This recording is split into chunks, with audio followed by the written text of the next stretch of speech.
पण कोणी भाजपमध्ये येत असेल तर आम्ही खऱ्या अर्थाने त्यांचं स्वागतच करतो. शेवटी फडणवीस सातवची माझी काही या विषयावर चर्चा झाली नाही, पण पुढच्या काळामध्ये कोणी भाजपमध्ये आलं, शेवटी काँग्रेसमध्ये विसंवाद आहे.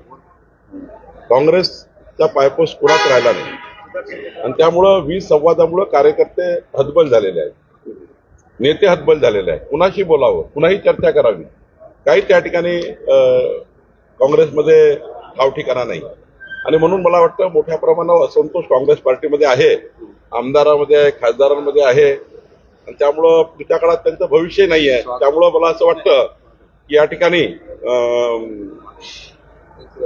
फडणवीस सातव जेव्हा माझ्याशी बोलतील तेव्हा आपण चर्चा करू. पण विरोधी पक्षाला एकापाठोपाठ एक धक्के देत आहे. काल काँग्रेसचा बालेकिल्ला जेव्हा गणला जायचा त्या लातूरमध्ये सुद्धा मोठा प्रवेश झालेला आहे आणि आता त्या स्पष्टपणे प्रवेश करणार हे सांगतात. मी एक सांगतो,